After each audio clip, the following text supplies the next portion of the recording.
You are the sword with no sheath. Tonight, we are not just telling a story. We are peeling back the centuries, layer by layer, silence by silence, until your breath remembers what it meant to wear a blade like a second soul.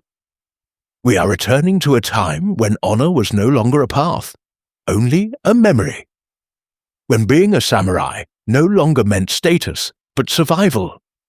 And when exile was not death, but something colder, obscurity. You don't know it yet, but today will echo through time. Long after your name is forgotten, your silence will still speak. Close your eyes.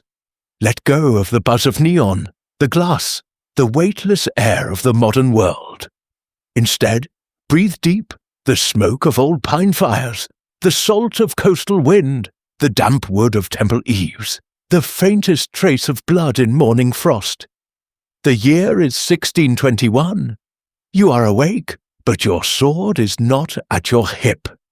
Your name is not written on any scroll. Your lord is gone. Your clan scattered like leaves across burnt fields. You are no one. And yet, your hands still remember how to kill. The grass outside your hut crackles with frost. The wind stings like it resents your presence, thin, bitter, disinterested in prayer. The sea groans below the cliffs, waves crashing against black rock like ancient drums without a rhythm. You rise, each movement a protest, your joints stiff, as if your body itself has begun to forget you were once made for war. Your hakama is worn through at the knees. The haori draped over your shoulders smells more of salt and fish than of oil or lacquer. You once strode through castle gates in silence, flanked by pages and whispers. Now, you dig trenches, haul stones, take coin from hands that never bow. Once, boys pointed at you in the streets. Once, women looked away, out of reverence. Now, no one meets your gaze, and when they do, it is only to make sure you are not stealing. This island is a dot, one of many scattered like gravel across the South Sea, a place meant to be forgotten. Once a penal colony, now a haven for men whose shame must be kept far from Kyoto. Ronin, failed priests, disgraced generals, men who once bowed only to emperors, now bow to weather and rot. They said you were retired, but you know better. There is no retirement for a blade, only rust. You stare into your tin bowl, water still as glass. Your own reflection stares back. Thin, gaunt, unfamiliar. Your cheeks are hollow, your eyes too sharp for peace. The mon that once shone on your kabuto, wiped away. You still shave your forehead, still tie your hair into the shonmage. But not for honor, for memory. Because if you stop, you fear that even you will forget what you once were. A rooster cries in the distance. No one replies. Down by the cove, the blind fishmonger is already setting his stall. You recognize the limp. He was once a soldier, but no one speaks of before. Because here, before is a wound that won't close. Your mornings follow the same steps. Rinse your hands, tie your sandals. Pass through the paper door. Try not to think. You walk to the cliff's edge, not to jump, but to breathe. The sea is cruel, the horizon indifferent.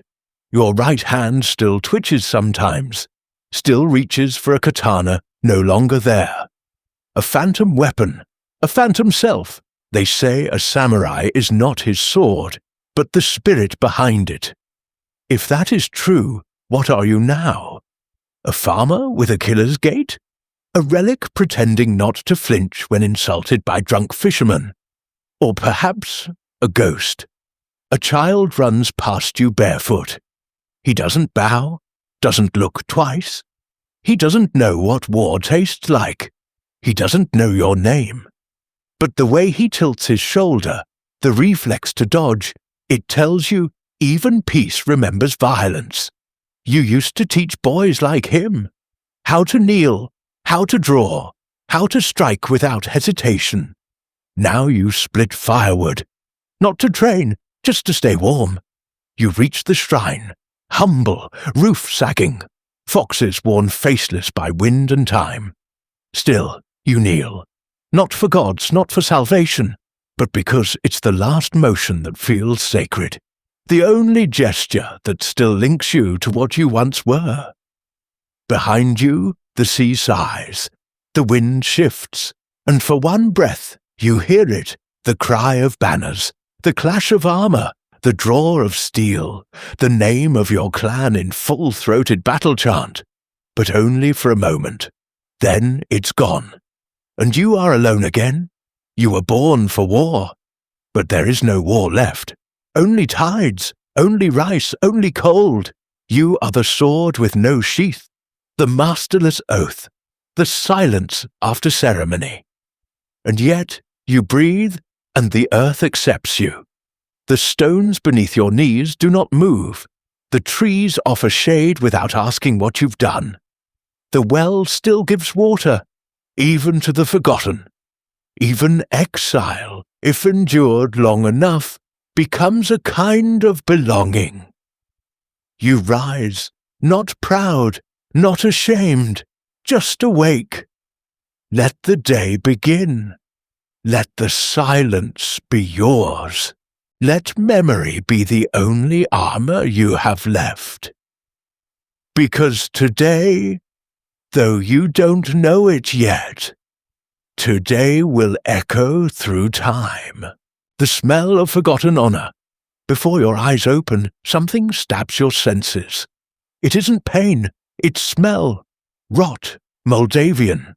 A sour mixture of old sweat, dried seaweed, and something faintly coppery, like blood that has long since dried on leather. Your blanket, borrowed, stiff, rank, still holds the breath of someone who died on it seasons ago.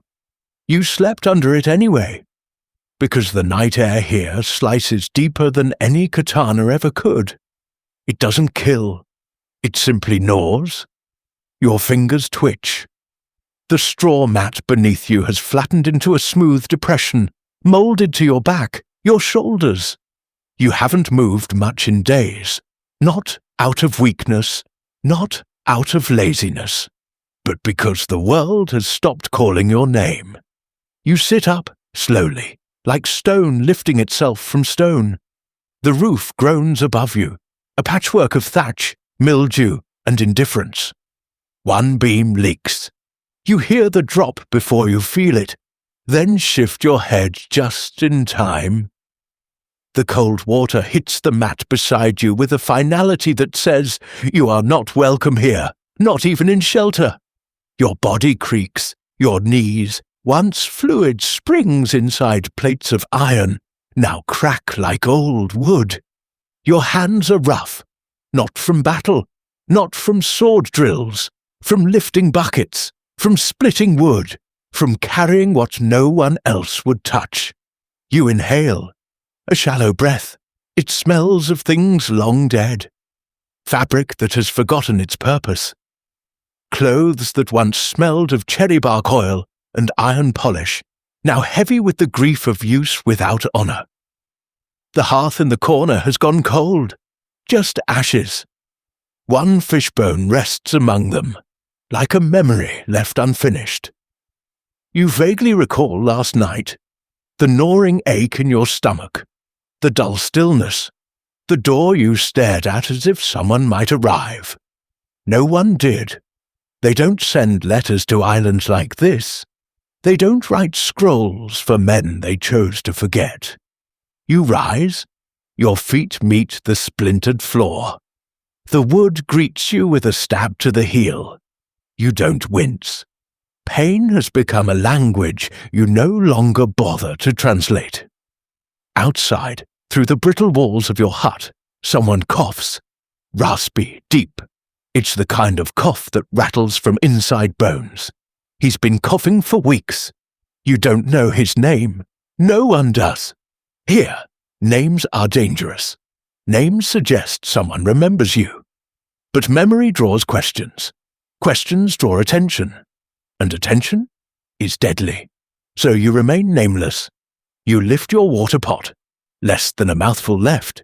You hesitate, then drink anyway. The taste, metal, algae, regret. You push open the door. It doesn't creak, it sighs. More exhausted than you are. The wind greets you like a slap. Salt, fish, smoke, wet mildew baked into the fibers of the world. Your nose stings. You blink hard, but nothing changes. The village has not grown. It is still only 9 huts, 1 shrine, a rice paddy salted by the sea, and rocks, always the rocks. As if the earth itself has nothing soft left to offer. A woman scrubs blood-stiffened cloth in a cracked basin. A boy pokes a stick into the mouth of a dead eel. A gull limps past, dragging one useless wing. You pass them. No one looks up. Once, entire courts bowed when you entered. Now, even the dogs ignore your steps. You head for the pier, if you can call it that. 3 rotting planks, lashed with rope that once held real sails. Now, it holds only driftwood and decay. And then, it hits you. Not just the smell, but the memory inside it. The battlefield after the rain. Wet armor gone sour. Boots squelching with pooled blood. The hum of flies thick in the air. You remember the stench of dying men mixed with wet horsehair and torn silk. You hadn't thought of it in years. You never meant to again. But exile has no respect for memory's boundaries. Here, even your mind betrays you.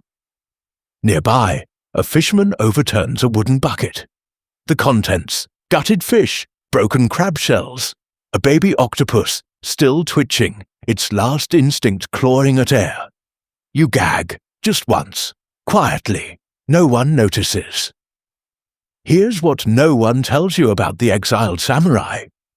They weren't merely banished from castles. They were sent to rot. To places where even the food smells like death. A recent decree from the Tokugawa shogunate forbade ronin, samurai without a master, from wearing swords in public. Your daisho, your soul, was stripped not because you rebelled, but because you existed without purpose. You want to scream. But what would answer? The wind, the tide, the old woman wringing blood from bandages, no one asked about. You reach the edge of the pier. The sea is restless. It slaps the wood like a teacher scolding an idiot child. You crouch, stare into the water. A face stares back. Not yours, a stranger, thin, tired.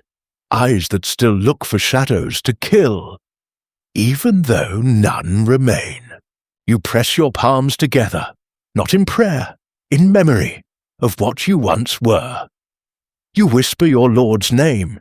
He died years ago, with his head held high, they say. You wonder, was it heavier than yours feels now? A gull lands beside you, its beak crooked, one eye missing. It stares, so do you. Both of you know what it means to survive ugly. You rise. The sky is thick with grey.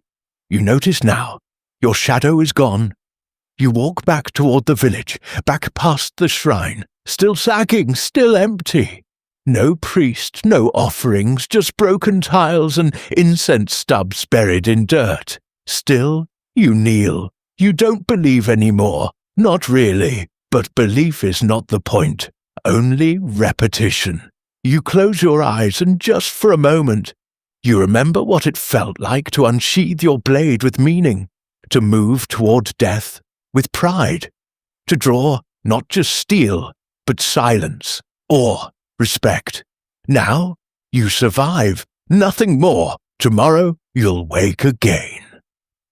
And this smell, this foul, clinging, hollow smell, will be waiting for you.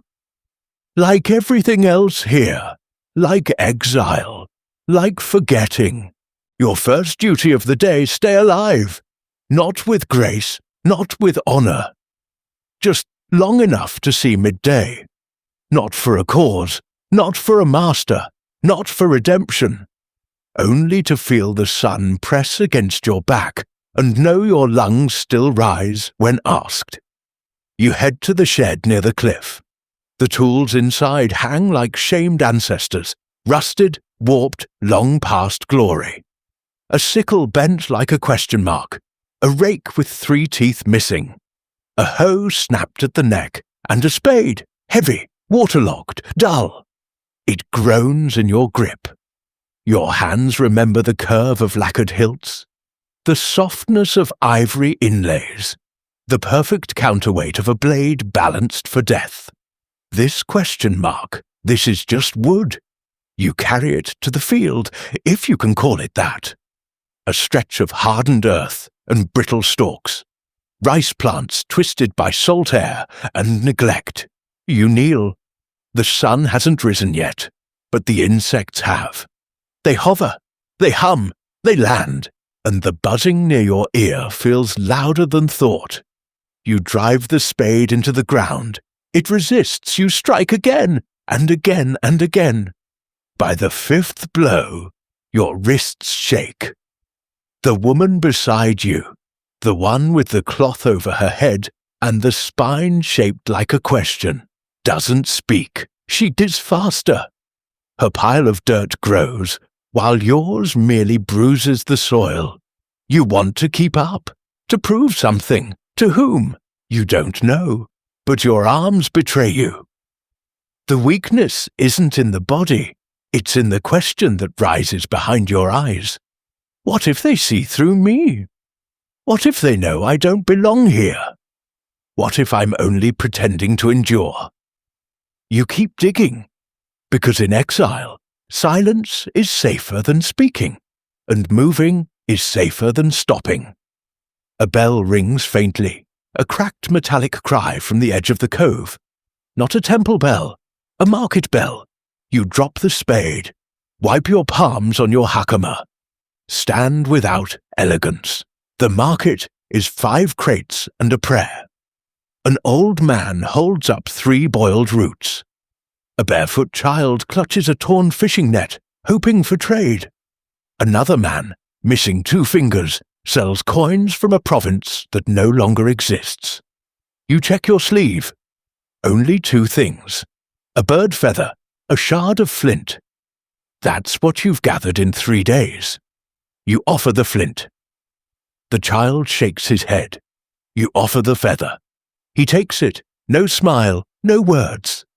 In return, you receive a stale rice cake, hard as driftwood, wrapped in oil paper. You don't eat it, not yet. You want to make it last. Because here, everything is rationed, not just food, but hope. You find shade beneath a crooked tree, a failed plum sapling with no fruit and no future. You sit, not in meditation, not in rest, just because there's nowhere else to go. A fly lands on your hand. You don't move, you welcome it. Because even a creature that feeds on decay has chosen to acknowledge you. And in exile, even a fly is company. The sea murmurs in the distance, slow, tired waves against the rocks. Once you were like that tide, pulled by moonlight, full of force. Now you are driftwood, aimless, water-worn, shaped by things too large to fight. A memory stirs, your father, kneeling before you in a courtyard full of wind, handing you your first wakizashi. This is not for killing, he said, it is for meaning. You wanted to believe him. But what is meaning, now that the world gives you nothing to protect? Footsteps. Someone approaches. You don't turn until you must. The blind fishmonger, the same man you pass daily. Today he stops. You dig like someone who used to give orders, he says, voice dry as salted fish. Then he chuckles, but the dirt doesn't care. You nod. There's no argument left to give. He lowers himself beside you. His robe smells of brine and pickled ginger.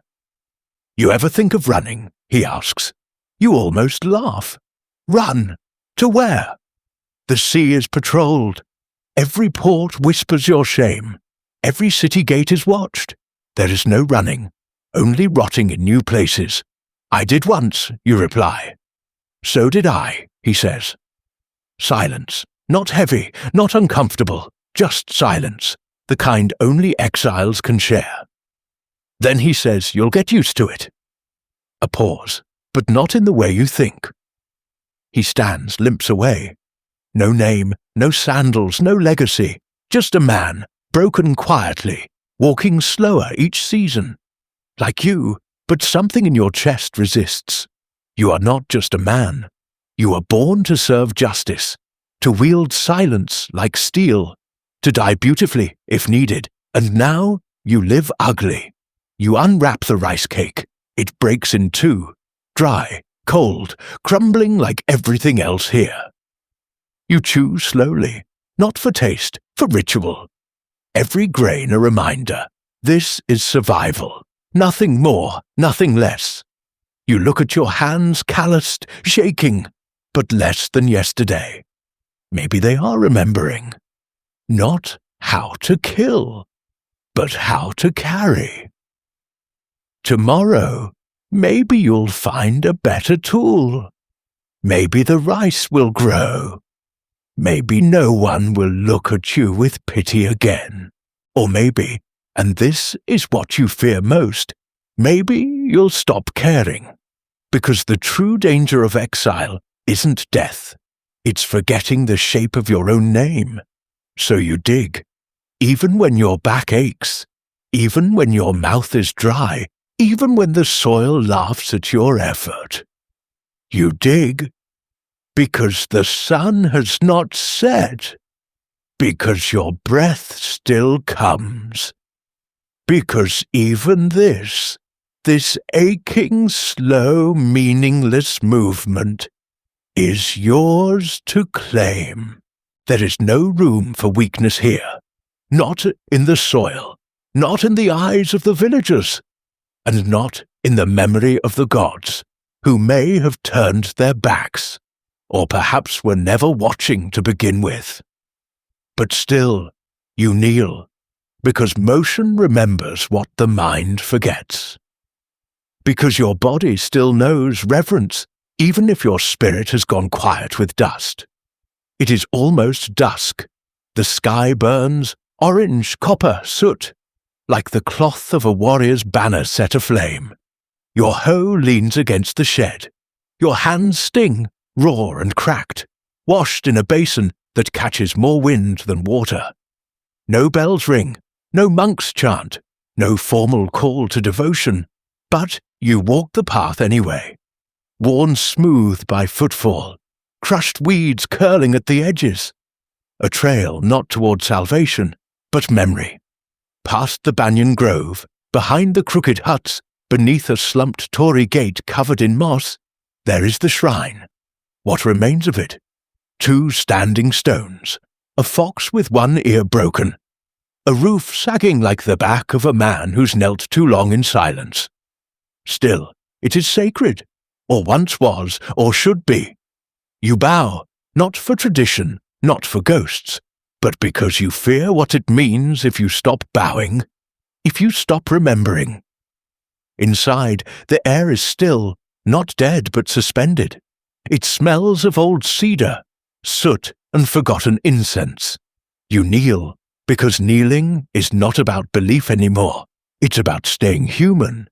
Your palms press together, your spine folds in, your head lowers. You say no words, because this kind of prayer has no voice. It has shape, it has breath, it has humility, and that is enough. You place something in front of you. A smooth stone, small, colorless, meaningless to anyone else, but it is yours, and it is given. That makes it holy.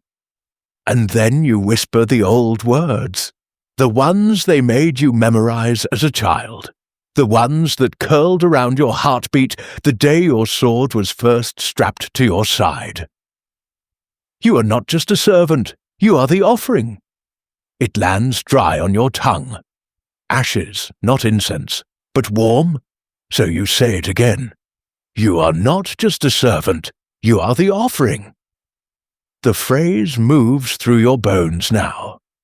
A rhythm older than speech. You said it once to your dying lord. He was bleeding out on the battlefield, his banner torn, his armor open like a chest cracked for the gods to see. He took your wrist. His blood ran down your hand. He said, "Carry the silence." You thought he meant his name, his legacy. But now you wonder, did he mean something else? Carry the silence of what cannot be spoken. The silence of failure, of guilt, of surviving when others did not. The shrine creaks, the wind breathes through the thatch roof. You don't lift your head, but you feel it, a presence behind you. Footsteps, a pause, then stillness. A shadow across the floor. They do not speak, they wait. And when they leave, the air grows heavier, as if their silence now belongs to you too. The wind brushes your cheek. It feels like a hand. Her hand, the one you left behind. The one who waited too long, whose letter never came, whose voice your dreams can no longer recall. You breathe, not to calm yourself, but because there is no other way to mourn quietly. Your knees ache, your thighs numb, but you remain still, until something shifts. Not in the world, not in the shrine, in you. You realize you are not praying for redemption, not even for return. You are praying to endure what cannot be changed, to belong in your own exile. And that is a harder prayer than any battlefield ever asked of you. You are not just a servant, you are the offering. You say it one more time, and this time it doesn't feel like surrender. It feels like becoming. Because what is an offering? Not a sacrifice to be consumed, but a life set down. A blade placed gently at the foot of something greater. Not for war, not for pride, but for meaning. You open your eyes. The sky outside has deepened to indigo. Stars blink like distant watchfires across the edge of memory. You rise, your knees creak, your spine protests, but your body carries the weight anyway.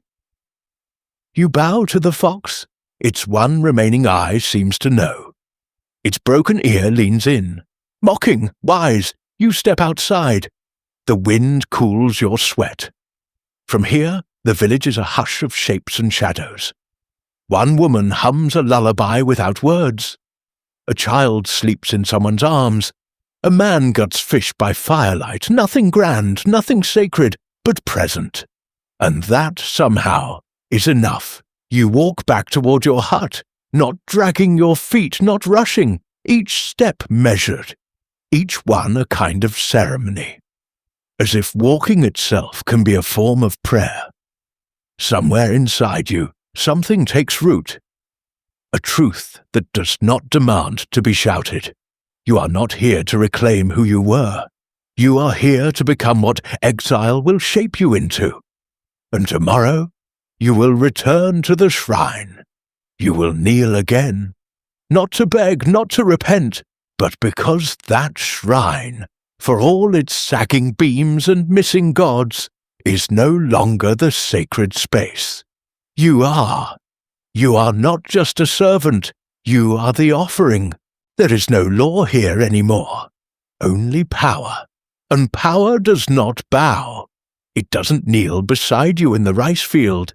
It doesn't speak softly. It doesn't know your name, because your name has been folded and forgotten, like an old banner after a war no one won.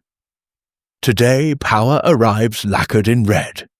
A governor's cart, drawn by oxen so oiled and perfumed they look sculpted, not living.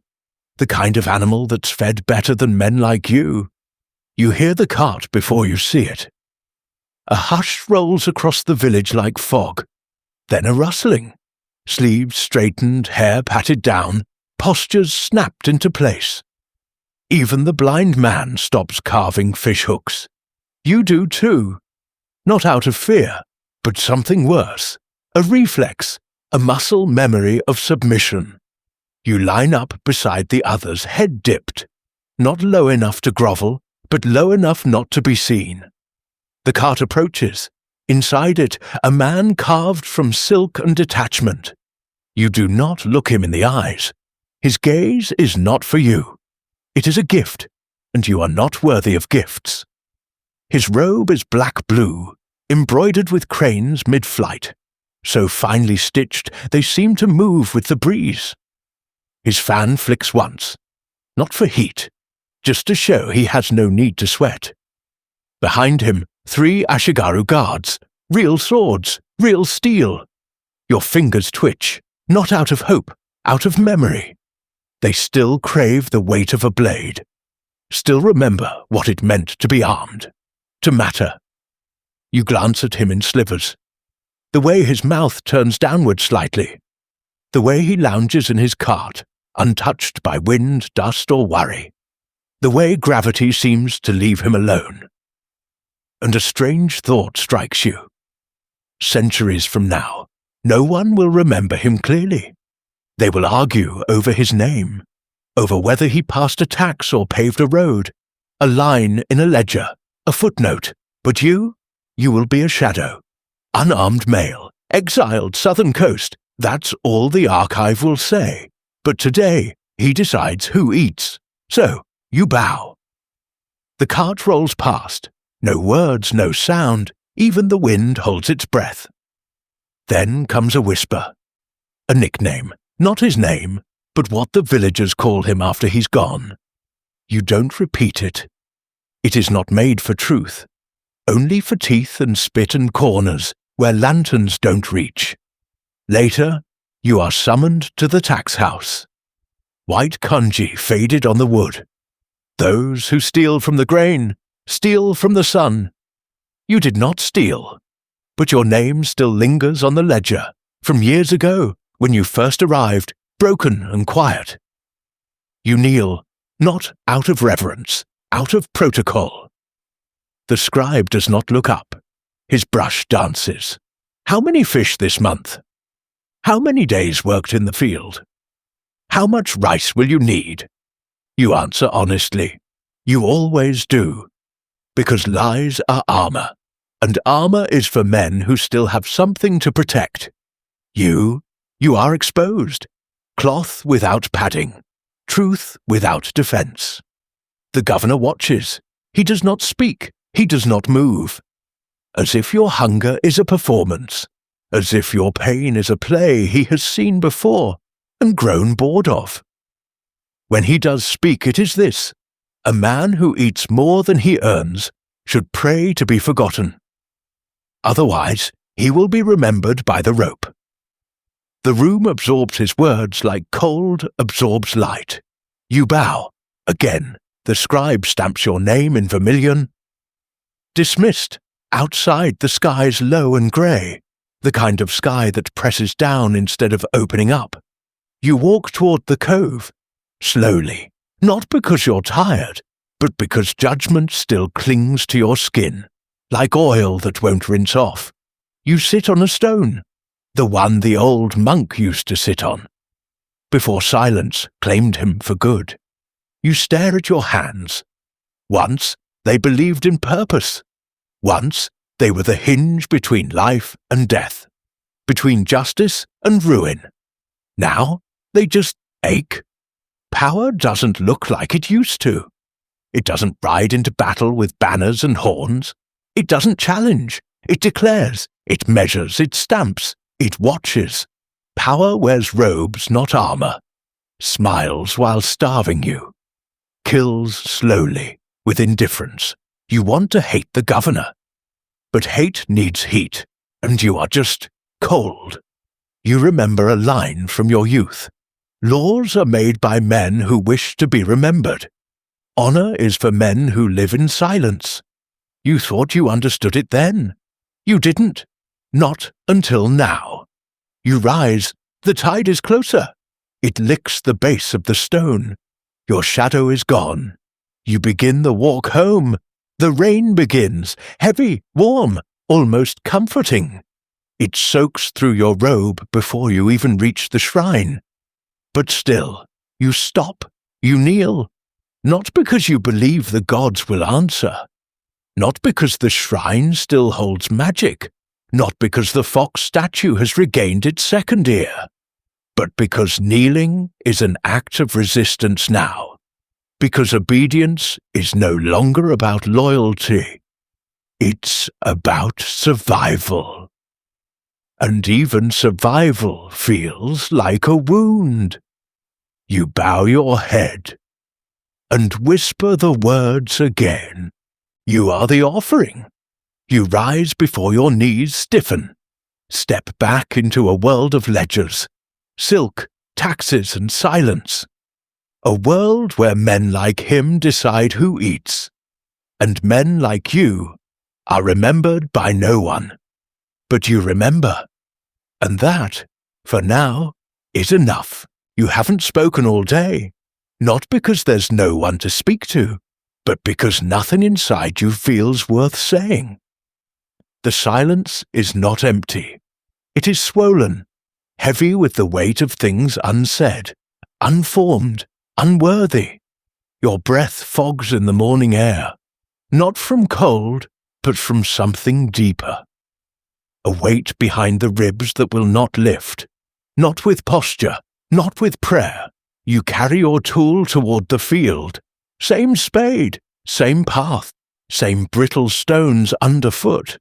Even the earth offers the same stubborn resistance, as if it too is tired of being turned.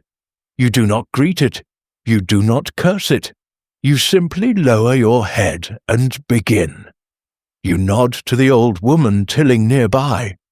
She doesn't nod back. You want to think she didn't notice, but you know she did and chose not to. That stings more than insult. The sun rises slowly, but your thoughts do not follow. They loop, not like music, but like a prayer that has worn itself threadbare. Maybe I was not made for this. Not for exile. Not for this imitation of life. Not for silence that stretches into the bone. Maybe the gods made a mistake. Because what kind of divine wisdom raises a man in virtue, only to let him vanish into obscurity? Your hands move, your knees creak, but the ache today is not in your muscles. It's somewhere deeper, somewhere soft, where your armor never reached. You ate nothing for breakfast, just a sip of thin broth and the taste of dust. The sky arcs over you blue and bright, but you never lift your eyes. Children run nearby. One of them laughs. The sound is so clear, so sharp. It cuts like a blade through the air, not because it mocks you, but because it's too alive. You forgot what it feels like for sound to bounce inside your ribs. You forgot that joy ever lived there. You try to summon a happy memory, a festival, a brother in arms, a warm bowl after battle. But memory here has teeth. It doesn't soothe. It scrapes. You push it away. You keep digging. The day thickens with heat. Your sweat dries before it can fall. Your skin feels stretched over bone.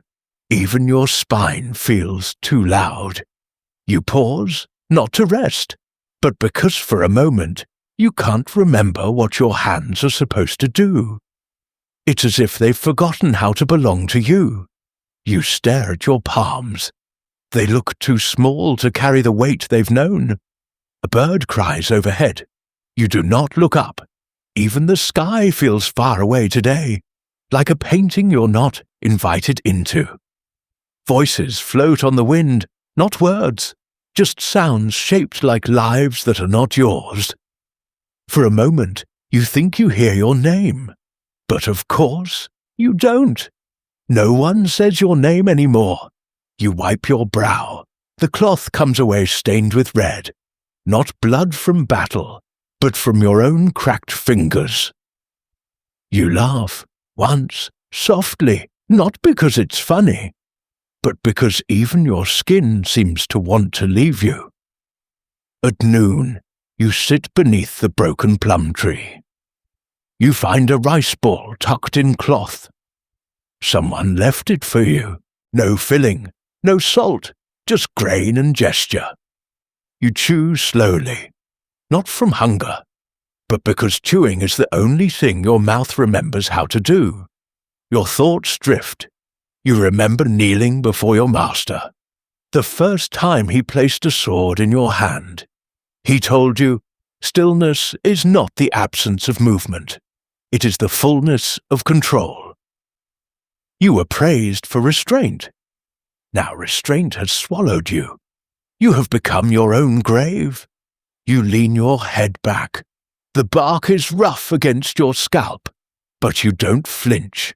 You close your eyes and ask the question you promised you never would. What if I never mattered? Not even in battle, not even in service, not even now, in this lonely act of survival. What if it was all just a costume, a mask sewn from obedience and illusion? You feel it, not a tear, not a scream, just the tiniest tremor, like a blade right before it snaps. You exhale, and something inside you folds, quietly, completely. No one sees, no one asks, and this too is mercy. Because when no one expects anything from you, there is nothing left to fail. You rise, dust off your knees, pick up the spade. The sun has begun to tilt. The shadows grow long. You walk back into the rows. Not from duty, not from faith, but because movement delays the next collapse. You dig until your grip falters, until your hands no longer remember how to close. When the sun finally falls, you rinse your hands in the stream. The water stings your wounds, but you don't pull back. You pass the huts. Smoke rises. Someone laughs. Someone sings faintly, without tune. You pass the shrine. Tonight, you do not kneel. Not out of rebellion. Not out of anger. But because even the gods would find nothing left in you worth hearing. You enter your hut. Sit on the mat. Fold your legs. The walls lean close. The shadows pool. You say nothing. But then from the silence, a single phrase rises. Software, ragged, but intact. You are not just a servant, you are the offering. You do not say it aloud, but it's still there. Just enough to keep you breathing, just enough for now. It begins like most days. Muted sky, cold breath, familiar pain blooming in your joints as you lift the same cracked spade from the same leaning shed. But the air carries a warning today. The dogs pace too much. The old woman does not hum. Even the birds hold their songs like secrets. Something is coming. You do not speak. The stillness is louder than words. And silence has long been your shield. Your only form of armor in a world that no longer calls your name. Then comes the sound. Hooves, not the dull stomp of the governor's oxen. Number these are lighter, quicker, like someone in a hurry to judge. The inspector has arrived. You've never known his name, no one does, but you know what he is. A whisper from the mainland, a shadow from the government that sent you here. Not large, not loud, just final. He rides alone. No clan crest. No ceremonial colors, just black robes with white trim, like morning in motion, and eyes like polished obsidian, reflecting nothing back. The village gathers not out of unity, but because fear has its own gravity. You stand among them, hands raw, sleeves soaked, spine bent under days of work and years of regret. He steps forward. His voice cuts like cold steel. A barrel of rice was stolen in the night. Someone among you has mistaken mercy for weakness. The silence thickens. All huts will be searched. All mouths will be questioned. Any lie will be taken as guilt. You know this ritual. It has nothing to do with rice. It is about reminding you. You are not people. You are property, paperwork, disposables. The villagers begin to shift. First with glances, then with shame, and finally their heads begin to tilt toward one man, the blind fisherman. He sits near his hut, unmoving. His fingers rest gently on his knees. His expression? Hollow as stone. You know him. He shared food with you when you were new. He joked when others flinched at your silence. He once patched a net with thread from his own sleeve. But most of all, he is easy, he is alone, he is other. Two guards move toward him. He does not fight, he does not plead, but you see it, that small coil in his jaw. You see yourself, bent on your knees, accused not for what you did, but for the space you occupy. Your fingers twitch, that old unwanted sensation, the ghost of action, the pull of the sword you no longer wear. You could stay silent, you could let this pass, and tomorrow you'd still have your rations, your roof, your invisibility, or you could step out of the shade. You do. Your voice emerges, hoarse, hesitant. He can't see the rice to steal it. It's not a roar, not even a challenge, just fact, but it detonates like thunder. Heads turn, feet shift, even the wind seems to freeze in place. The inspector's gaze locks onto you, those black glass eyes narrowing just slightly. He takes 2 steps forward. His voice stays low.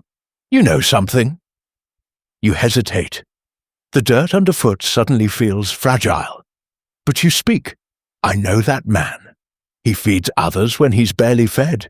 He's never taken what he hasn't earned. There's a pause, long enough to blister.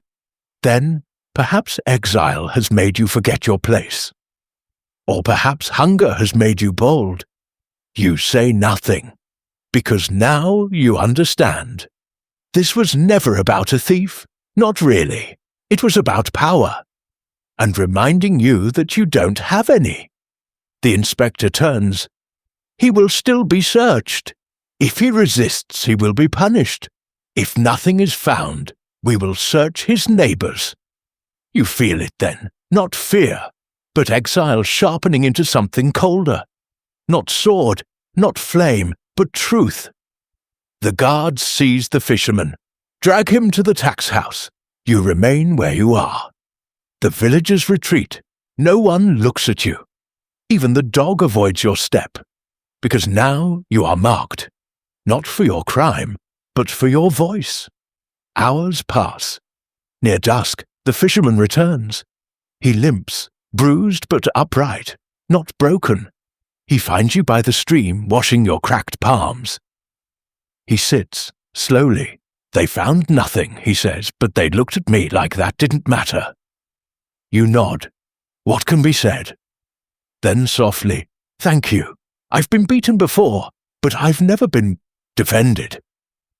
He reaches into his robe, pulls out a scrap of folded parchment, places it in your hand. You unfold it, a phrase written in trembling ink. The sword may rust, but the edge remembers. You stare at it. Your throat tightens, not because of the paper, but because someone still believes you carry a blade.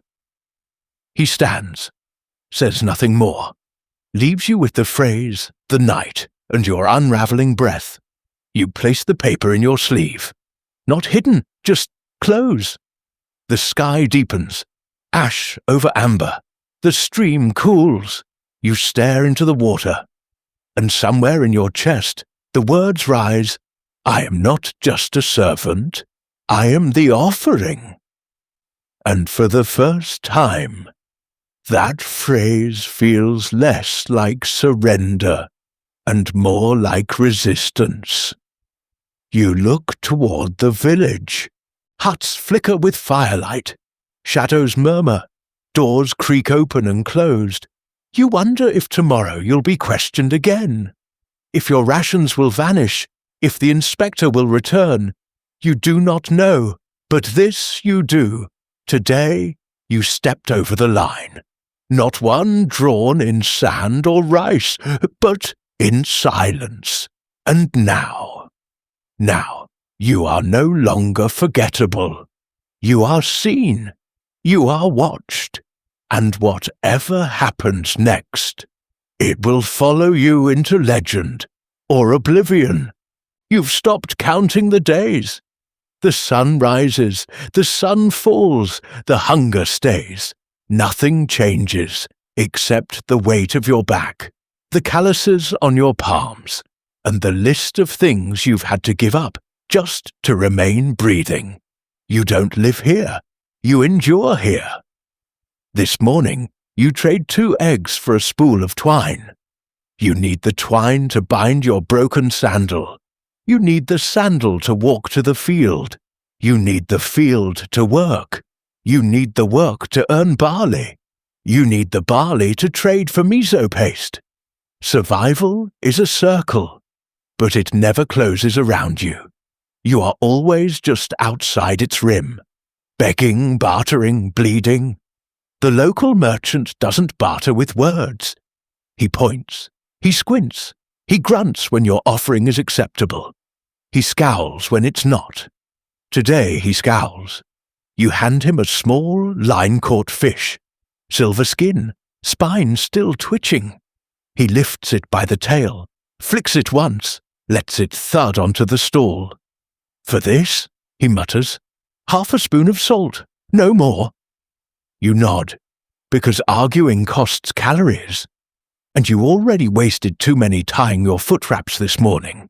You take the salt, wrap it in the sleeve, walk away, not in triumph, just in relief that it didn't go worse. You pass the huts, a woman grinding millet with elbows as sharp as her bones, a boy with a twisted leg stringing bits of clay into buttons, a drunk chanting to ghosts as he dries seaweed on his roof. Each of them is part of this economy, not by design, but by necessity. This village does not use currency. It uses conversion. You trade pieces of your day, your sweat, your tendons, your silence, to purchase the right to repeat the cycle tomorrow. The barter board, etched in charcoal beside the tax hut, tells the story best. 1 bucket of clean water, 30 minutes labor, or 1 small fish, a needle, 1 woven band of hair, or 4 curled palm leaves, a candle, 1 poem, if it pleases the merchant's wife. You once offered a calligraphy scroll. They took it, laughed, used it to light the stove. Since then you've traded your hands. You patch leaking roofs, dig ditches, haul wood. You bury the dead when no one else will. There's always something to sell. But what you get back is never enough. You try not to think about who profits from this. You try not to imagine the inspector's fingers, plucking steamed yam and salted radish with ivory chopsticks while your name slides lower on the ration register. But some nights, when even your dreams feel taxed, you whisper into the floor, "My sweat turns into someone else's gold." And the silence answers you. The same way it answers the trees, the same way it answers the poor. That evening, a stranger appears in the market, a mainland merchant, too clean, too glossy, too perfumed. He unrolls a cloth near the well and lays out things you haven't seen in years.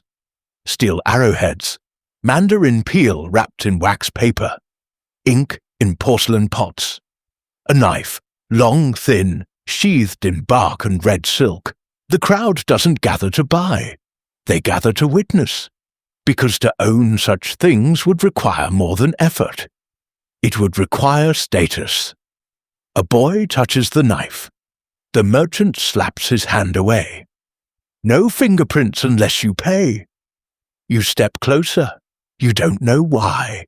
Maybe out of pride, maybe out of curiosity, maybe out of a faint, ridiculous memory of who you used to be. The merchant looks you over, face blank with disdain. "You have coin." You shake your head. Trade. He laughs. It sounds rehearsed. You're an exile. What could you possibly offer? You reach into your sleeve. Your fingers hesitate, then pull out the bamboo flute. Slender, polished, bound with faded red string. The only thing you kept from your life before. You hand it to him. He inspects it, taps it once on his knee. Play it. You freeze. You haven't played since the night you were sentenced, but your fingers remember. You lift the flute and breathe. The melody that comes out is not beautiful. It's warning, sharp, broken, bent in places no song should be bent. It isn't music, it's memory, jagged and hollowed out. When it ends, no one claps, no one dares. They simply listen to the absence that follows. The merchant is quiet for a moment, then places the knife on the cloth. Take it. You bow. You take it, not as a weapon, as a memory, of choice, of worth, of something that can still be carried. That night, under a flickering oil lamp, you unwrap the blade. You carve a new grip from driftwood. Bind it with twine. Sharpen it, slowly, against stone, not to prepare for violence, to remember how it feels to hold something that belongs to you. You cut nothing, but you feel the blade whisper back to your skin. You are not just a servant, you are the offering. The wind knocks lightly against the door. You look into the dark. And for the first time in months, you wonder, how many lives is one blade worth? You don't know. But tomorrow, you might find out. You thought it would be different, even after the sentence was passed, even after your sword was taken, even after your name was scratched from the registry of men with honor. You still believed exile would have form, not comfort, not mercy, but structure, a path, a ritual, some trace of dignity, quiet nobility, whispered redemption. Because the scrolls said so. They told of warriors sent into the wilderness, of samurai meditating under waterfalls, of poems written on birch bark with bamboo ink, of hard lives, yes, but meaningful ones. But the scrolls lie. Or worse, they forget. They forget that when the Empire exiles you, it does not send you to a mountain shrine. It drops you in a village of fragments, fragmented men, fragmented law, fragmented gods. This is not exile. This is slow erasure. Your days look like this. You wake with a rat brushing your ankle. You piss into a hole that collapsed a season ago. You eat rice traded through 5 hands, each more desperate than the last. You wear a robe that smells of mildew and silence. You don't write poetry. You don't practice sword forms by moonlight. You chase warmth. You chase clean water. You chase quiet. But quiet here is not peace. Quiet here is just the pause between memory and hunger. You carry a blade again, but not like before. Not for protection. Not for code. It is a tool now, sharpened like any other. You wrapped its hilt in cloth soaked with sweat. It doesn't gleam. It doesn't rest in lacquered wood. It rests against your hip like a forgotten tooth. Sometimes, while you dig trenches, you whisper haiku under your breath. Mud on my sandal. No cherry blossoms this year. Only the same flies. One afternoon, a scribe arrives from the magistrate's office. Young, too clean, eager like wet paint. He carries scrolls tied with silk and a reed brush tucked behind his ear. He asks you what it's like here. I'm recording this for the archive, he says, to preserve the noble struggles of those in exile. You stare. There's nothing noble here. He chuckles. But surely samurai still uphold the code, even in exile. You say nothing. So he writes that too. The exiled warrior remained silent, stoic, even in hardship. You watch him sketch the village, but not the rot, not the boy who sells his hair for salt, not the woman who tears linen into bandages with her teeth. He draws the shrine, but not the cracked sandals left beneath it like unanswered prayers. He draws what he wants to believe. Then he leaves. The blind fisherman spits into the dust behind him. He'll say we live like monks, he mutters, and the next noble boy who fails his lord will dream of being sent here. You nod, because you once were that boy. The truth is, you are not just a warrior. You are a consequence, a cautionary tale, a smudge in the corner of someone else's story. They'll say your name once in a footnote, then move on to the governors, the generals, the men who signed exile orders with clean hands. But you are the soil, the part they erase to make the story easier to tell. And yet, there are moments, small ones, the size of a grain of rice, but just as essential. A child offers you half a plum. A woman bows deeper than expected. A breeze touches your face, and for a heartbeat you remember the smell of your mother's hair. They don't redeem the exile, but they remind you that you are still here, not just fading, not just enduring, but remembering.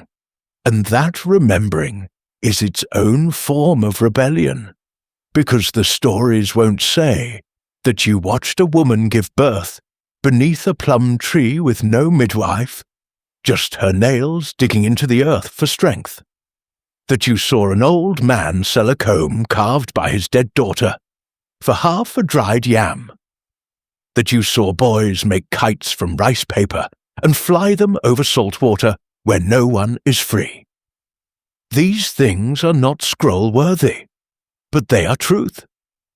This is what happens when honor becomes economics, loyalty becomes labor, law becomes hunger. One night, the fisherman joins you at the fire again. He drinks from a chipped bowl, smacks his lips, then says we were lied to. You nod. We thought exile was silence, he adds, but it's not, it's noise, without voice. That's what this is. You pick up a stick, draw a line in the ash between you, not a wall, just a mark. What is it? He asks. You smile faintly. A story no one will believe. The next morning you rise early. The sky still bruised with night. You walk to the beach. The tide is low. You kneel, let the cold salt water reach your knees, and you wash the blade, not because it's dirty, but because you want it to remember salt. You lift it once, test the balance, not as heavy as it once was, but then again, you are heavier now. Not in body, in spirit. You whisper the words not like a ritual, like a wound remembering itself.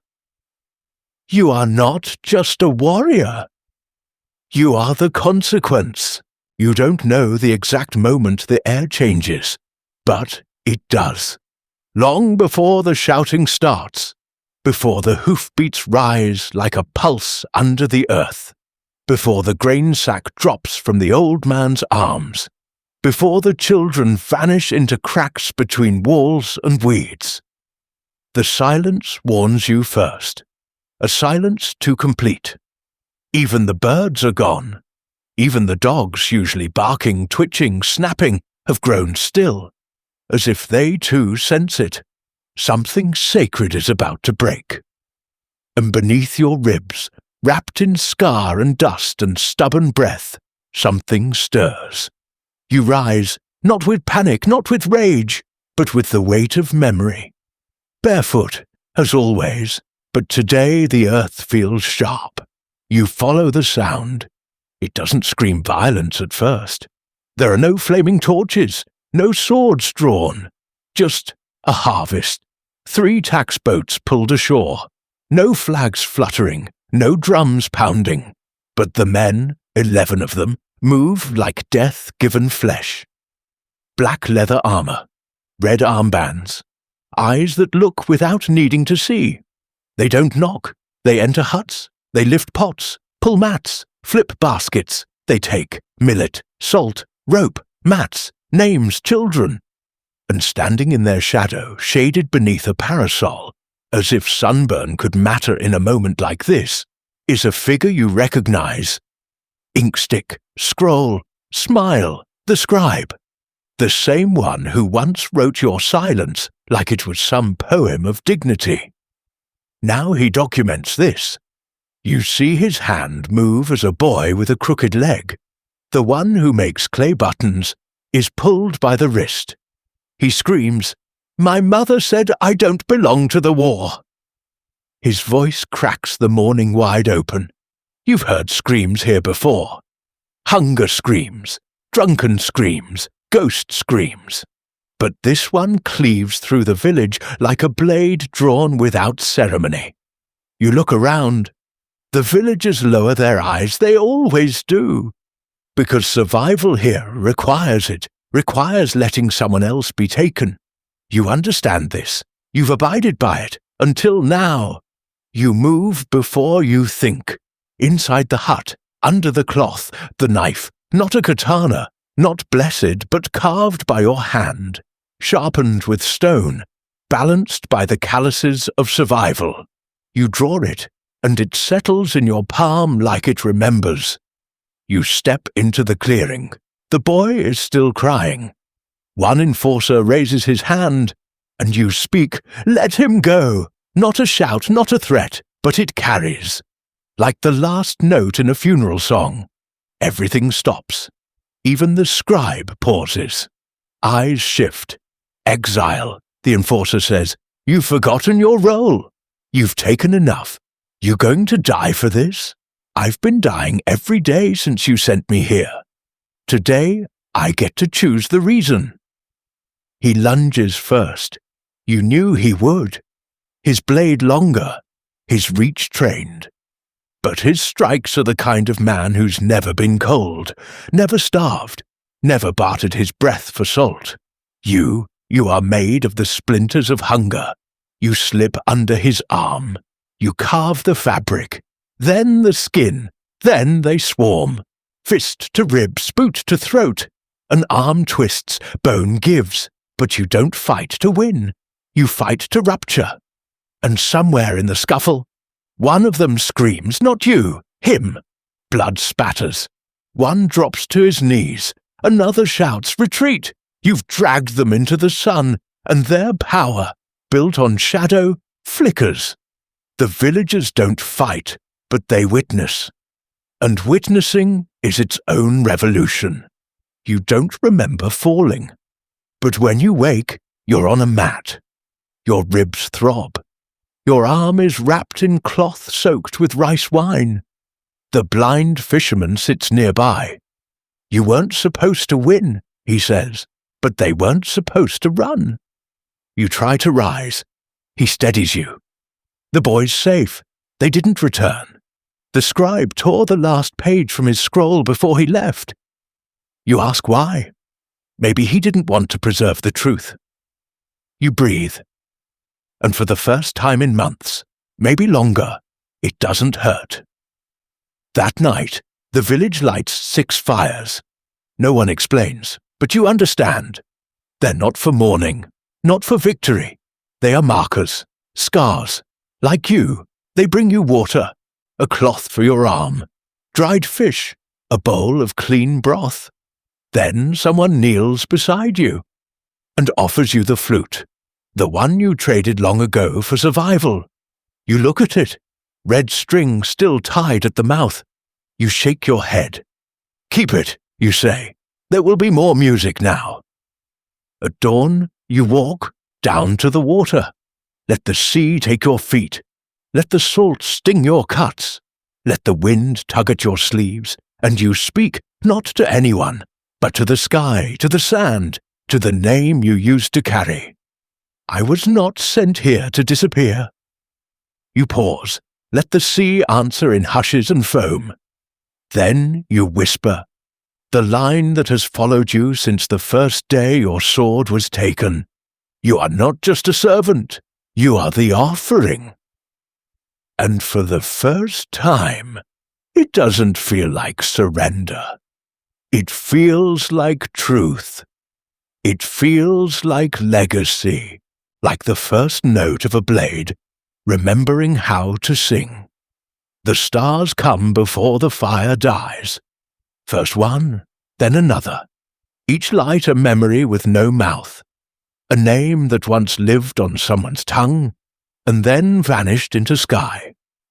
You lie on your back, staring through the missing slats of your thatched roof. The holes used to let in rain. Tonight, they let in stillness. And for the first time in more seasons than you care to count, you can see the full sky. No smoke from torches. No soot from burnt barley. No silhouettes of riders on the ridge, just stars. Cold, indifferent, ancient, and somehow more merciful than anything you've known in exile. The scent of the night drapes around you. Ash, mugwort, wet bamboo. Your blanket is thin, but the fire outside your hut still hums low. A pulsing warmth that speaks in a language older than speech. You close your eyes, and for a moment you imagine you're lying inside a temple, awaiting a bell, not a blade. The pain in your ribs is real. So is the burn in your wrapped arm, where the midwife packed her bitter-smelling mash of pine and moss. But for once, pain feels sacred, not punishment, proof that you endured something worth remembering. You sit up slowly. The hut groans beneath the shift of your weight. You step outside, not because you must, but because something calls you. Softly, like wind pulling a sleeve, the village sleeps. And it's the deep kind of sleep, the kind that comes only after fear has exhaled. You pass the old merchant's doorway, where persimmons hang like dried tongues. You step past the stone path that once bloodied your foot. And there, beside the swept shrine, still cracked, still humble, you see something impossible. A single red camellia. Fresh, alive, left not for a god, but for you. You bend, your fingers reach, but just before the touch, you stop. Not all gifts are meant to be held. Some are only meant to be witnessed. The blind fisherman is already awake. He sits beneath the banyan tree, spine straight, head tilted toward your footsteps. But tonight he faces you. Not the wind, not the sea. The tide didn't return this morning, he says. You nod. He can't see your face, but your smile moves the air. It will, you reply. Aye, he murmurs. Everything that leaves eventually returns. A cough shakes him, low, rattling, the kind of cough made of decades, and then, even the breath. You walk toward the sea, not because you're healed, but because you're no longer afraid to be hurt. Your steps are uneven, slow, but steady. The sand clings to your feet like an old friend. You pass the twisted driftwood where children used to tie cloth wishes. Most are gone, faded, torn, forgotten, but one remains. A scrap of string, crooked letters inked into the weave. Let him stay. You don't know who wrote it, but you know what it means. You know who he is. The ocean is quiet tonight, not flat, not loud, just present. You kneel. You lower your hands into the tide. It's cold, not sharp, cleansing. You stare at the ripples. Your reflection meets you. Warped, weathered, scarred, but whole. You splash water on your face. Salt stings your lips. It feels like tears, the kind you never let fall when the hunger was loud. You drink from the cupped sea. Let it wash your tongue. And then, without meaning to, you exhale. Not like a man who's hiding, like one who has arrived. Behind you, the village stirs, but not in fear. A baby sighs in sleep. A woman hums without melody. A dog kicks in a dream. It's music, a hymn, not to gods, to endurance, to everything that bent, broke, and still rose with the morning sun. You listen, and you know you are not alone. You return to the hut. The fire has gone low, but there, on the reed mat, sits something new. A paper crane, folded awkwardly, its wings uneven, its beak too long, but it was made with care, made for you. You lift it. And for the first time in exile, maybe the first time since boyhood, you allow yourself to imagine tomorrow. You lie down. The mat creaks beneath your weight.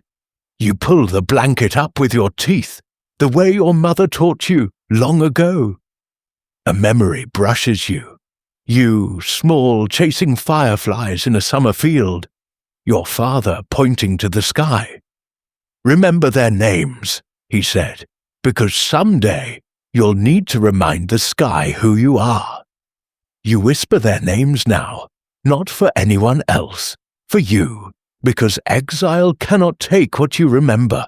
Your eyes close, but not from exhaustion, from gratitude, because you have held this moment. You have seen what others forgot to look at, the stars through the roof, the hush in the wind, the ache in your leg, not from running, but from staying. And beneath it all, silence, but not empty, full. A bowl, untouched, but revered. One last thought floats upward, not shouted, but solid. You were never just a servant.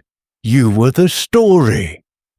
You say it to the fire, to the stars, to the part of yourself that once begged to disappear. And now, you don't disappear. You rest, not because the story is over, but because sleep, finally, is not surrender. It is ceremony. The moon arcs high, the night deepens, and your breath joins the others, rising from a dozen huts into the sky.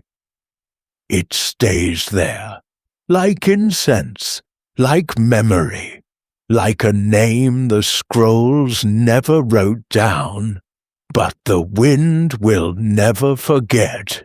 So now, the fires are out. The blade is hidden again. The enforcers have vanished back into dust. Even the paper crane that once sat beside your mat has been carried off by wind or child or time itself. All that remains is this, you, still breathing, still listening, still carrying what you've just lived. Not fiction, not fantasy, a memory, not entirely yours, and yet deeply familiar. The moon is still there, high, constant, but something has changed. You. 12 parts ago, you were a stranger, a witness, an outsider peering into the life of an exiled warrior. But now, you've sat beside his fire, felt the ache in his ribs, watched him tie sandals with trembling fingers, heard him whisper poetry to no one but the earth. You know the color of his breath, the shape of his silence, the sound his knife made when it touched not vengeance, but dignity. And when the night came, you lay beside him, in the hush. You closed your eyes with his, and his breath became yours. This was never just about a samurai, never just about exile. It was about what we remember, and what the world tries to forget. It was about moments too quiet for history books. A girl placing a camellia at a shrine. A child folding a crane for a man with nothing. A fisherman listening to the tide that never came back. These aren't footnotes. These are the center of everything.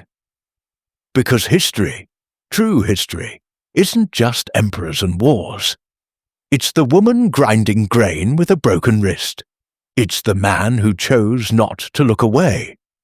It's the ones who were supposed to vanish, and didn't. And now, you carry that, maybe not in blood, but in breath, in the way your shoulders feel heavier now, in the way your silence feels full of names you never spoke before. Because once you walk through a story like this, you don't walk out unchanged. So let's return to one line, the thread, the phrase that came like a whisper through every chapter. You were not just a servant, you were the story.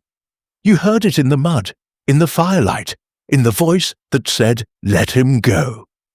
And maybe it was never about him. Maybe it was for you. So let's talk about you now.